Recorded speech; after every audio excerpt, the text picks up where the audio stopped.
Bismillahirrohmanirrohim. Assalamualaikum warahmatullahi wabarakatuh.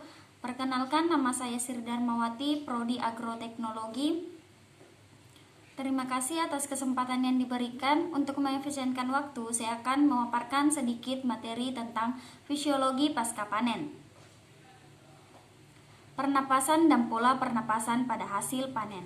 Respirasi adalah proses sentral dari sel-sel hidup yang memediasi pelepasan energi melalui pemecahan senyawa karbon dan pembentukan kerangka karbon yang dipergunakan untuk menjaga reaksi sintesis setelah panen. Jalur metabolisme yang sama-sama dimiliki oleh respirasi aerob dan anaerob adalah tahap glikolisis. Proses glikolisis terjadi di sitoplasma sel.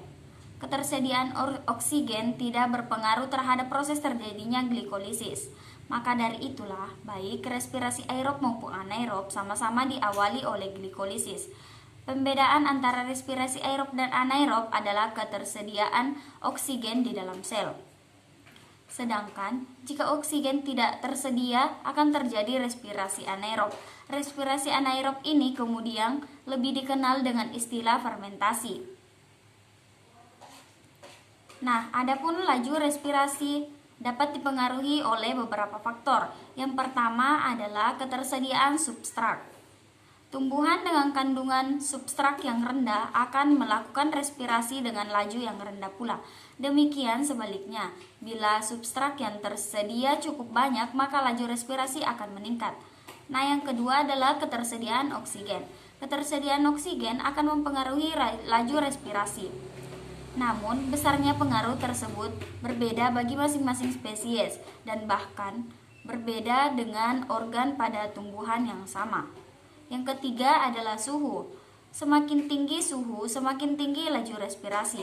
Laju respirasi akan meningkat untuk setiap kenaikan suhu sebesar 10 derajat Celcius. Namun, hal ini tergantung pada masing-masing spesies. Yang keempat adalah tipe dan umur tumbuhan. Masing-masing spesies tumbuhan memiliki perbedaan metabolisme.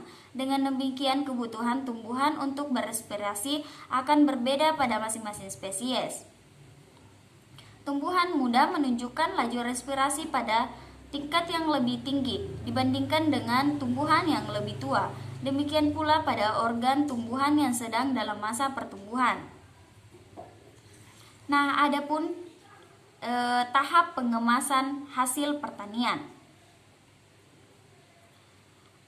Fungsi dari tahap tersebut yang pertama adalah untuk melindungi atau mempertahankan selama mungkin aroma dan kesegarannya. Yang kedua, memudahkan distribusi dan memperkecil kerusakan dan kehilangan makanan. Yang ketiga, meningkatkan penampilan dan meningkatkan nilai tambah dari produk. Dari tahap pengemasan adapun beberapa jenis-jenis pengemasan.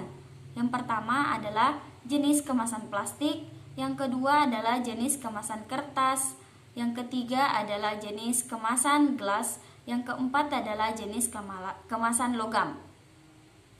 Dari tahap pengemasan adapun metode pengemasan.